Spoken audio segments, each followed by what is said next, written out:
Hey guys, VIII here with another V-Plays, and as you can see, this is press 2 for skill in his Vampire F.1. Now, he sent me this video a while ago, and honestly, I hadn't gotten around to looking at it. Now, he posted some really good results off of it, so we are going into this completely blind, and I'm essentially going to review what he's doing. So, I'm willing to bet that he has this thing pretty specced out. Yeah, he is specialized, and he is with his buddy here, and he has taken his plane straight to the center. There's all garrisons for the other zones, so going to the airfield makes the most sense. Since he is in a high-speed fighter and he's accompanied by another high-speed fighter, being the F-2H, he did opt to go for the heavy aircraft, probably because it was closest. And now he is going after this 1056, which is actually aiming at his ally as well. Managed to take him out, but he does have an aircraft on his tail, despite there being an opportune target in front of him that was on low health, because he knew that if he straightened out, he'd lose a bunch of his health, which is what we're actually seeing right now. But securing the kill on Jack the Seahawk over here allowed him to be able to pick up the zone, so maybe a worthy sacrifice for a few hit points, especially since this zone also has repair available. That was the enemy player in the FJ1, so by working together as a team, they were able to take out that aircraft quite effectively. And now we have another enemy player making his way in a specialized heavy aircraft. What aircraft is that? That's going to be a 228. So Press 2 decided to stay in the center zone, maybe pick up a little bit of wrench here, as VMAX would say, and knew that his friend in the F2H would be able to outpace and outmaneuver the P228, and effectively took him out. So there's a lot of really good teamwork going on here, and Press 2 managed to pick up that kill on Oliver the Tempest, and as long as they maintain control of the central zone, they should be able to pretty handily control the rest of the map, because now all their bots have a nice central location and a faster respawn to go out and conquer. Even if they never capture the other two zones, this will be an effective strategy. Unless the enemy players decide that they're actually going to work the garrisons opposed to repeatedly coming into the center. And there's the enemy player in a Yak-15. Now, a good move for the Yak-15 to head towards the mid, but as you can see, it was a little bit unfounded, since he did go into a head-on against a Vampire who was full health and has some pretty good firepower on his side. Now, there's another aircraft. We got a Yak-19 and a J7W1 are also on his team.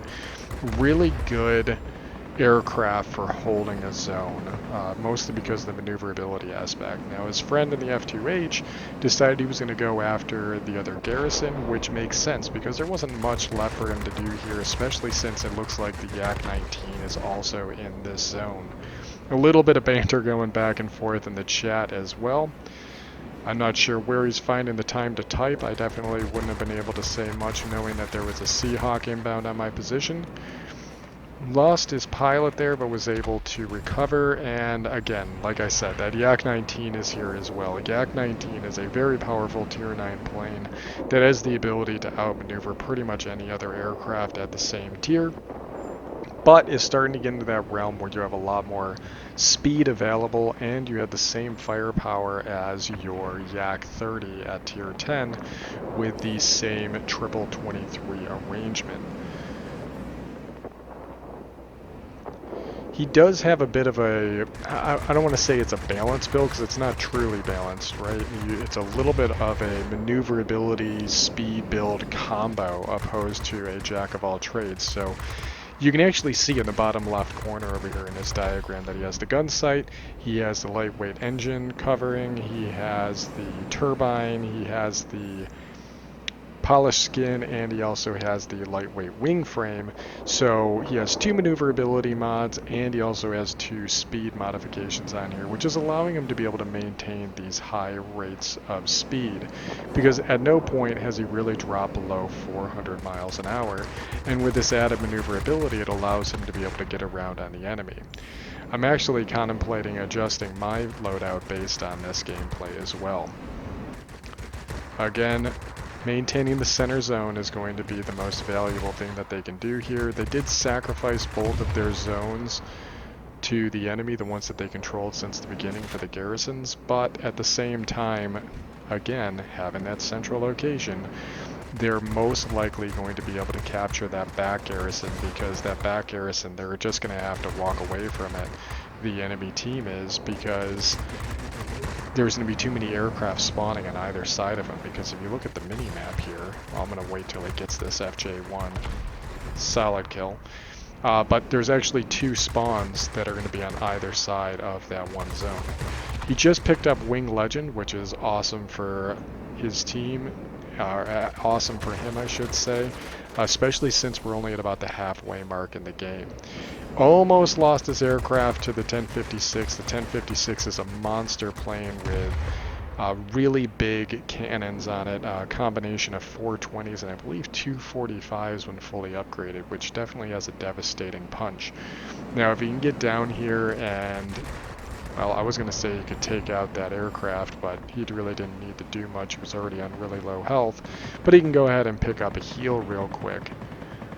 So again, staying over this zone allows him to be able to make some sacrifices, but also regain the advantage. He is going after the Tempest, which is fine, but he does have an ally over here who's getting chased down by an enemy aircraft, and that's going to be the 212. Now, we managed to take out the 212, and his ally took out the Seahawks, so they ended up coming out on top here. He clearly has Firefighter on the plane, because you saw he just did a quick roll there, and that allowed him to be able to put out the fire quite easily. And now he is on to the Seafang. So, very maneuverable platform, as you can see. He's able to get around on even some of the most maneuverable fighters in this game, and allowed him to be able to take advantage of aircraft that were caught out.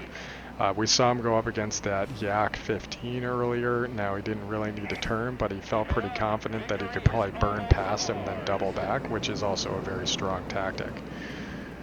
The nice thing about the Vampire too is, ooh, they lost the central zone, is that the Vampire has the ability to operate outside of its normal comfort zone for altitudes. So he's able to get up here to these higher altitudes, and also by going ahead and burning his boost cooler, it allows him to be able to maintain chase on this 1056.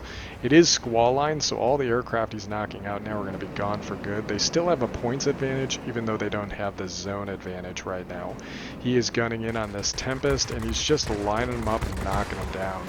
Ooh, a little bit of a rub there, as they both took damage from a slight nick, high five if you would.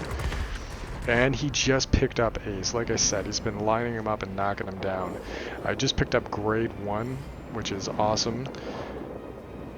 And he really wants to get this zone again. There's only bots here, but a lot of bots. It makes it a difficult endeavor to be able to isolate and kill when you've got a lot of aircraft getting on your tail. The nice thing here, though, is that he's not alone. His team is here as well, creating a couple of other targets to go after. Now, it's only 1 aircraft left to kill, and they should have the zone easily in hand.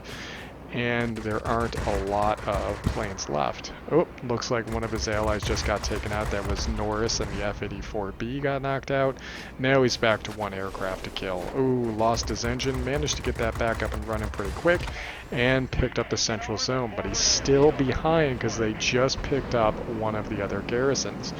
So he's picking up that wrench real quick, getting a little bit of a heal. His buddy's calling for help. Is it because he's getting chased, or is it because... Oh no, he's just acknowledging that they will need to go do something else. Nice moves here. That looks like it's going to be the Batwing. Is that the 212? Yes, it is. The 212 managed to take him out. It looks like the 212 was going for a last ditch to take out the repair facility that they've been taking advantage of all game. His team did manage to pick up that other garrison, and that's what those buddies were talking about, going after that other garrison in order to secure the advantage for capture. There is the 228 over here. Lit him on fire. Good pass. Is time going to run out before he gets to kill him? Come on. Oh, you know, too many games end like that even for me. An absolute plethora of medals here. Tip of the spear, unstoppable. Managed to get grade 1, Marseille, Conqueror. So, absolutely awesome game for him and his buddy. 25,000 personal points. I'm going to go ahead and throw up the end plates for you as well real quick, and we'll talk a little bit about those. A little bit low res, but we can still make out a lot of the details. He managed to make 745 personal points off of that battle. Now, I have a feeling he was running a booster because you can see in the top left over by his name that there's actually a red 1 there, and I believe that's probably a credit booster running right now, but still, very impressive payout for a single battle. Managed to take out 25 aerial targets during that battle, did over 9,000 damage to airborne targets, got 380 capture points. Those 380 capture points were primarily recapturing the center zone, either when the enemy flipped it or every time they got a little bit of the pie slice, he managed to capture it back. In addition to that, he destroyed 9 of those aircraft while defending, which again attributes back to those capture points. He got 25,000 personal points according to the end plate, but you can see here it's like 24 and some change according to this sheet right here. Really great opportunity for him to show off and showcase some of the really great attributes of the Vampire. Now, I've told people many times, they ask, wait, V, what premium tier 8 should I get? And I always say, go get the Vampire because it's free. Now, it's free in the sense of you don't need to pay real money for it, but it isn't free in the sense that you do have to work for it. You have to earn it by completing a bunch of objectives in these missions. Now, if you manage to get some tokens every day, like you get a couple of these medals, and then maybe not all the medals that Press 2 just got, but you can get essentially a ticket or a token for each time that you accomplish one of those. You can actually build up quite a stockpile, and then there's also special events to be able to get tokens as well.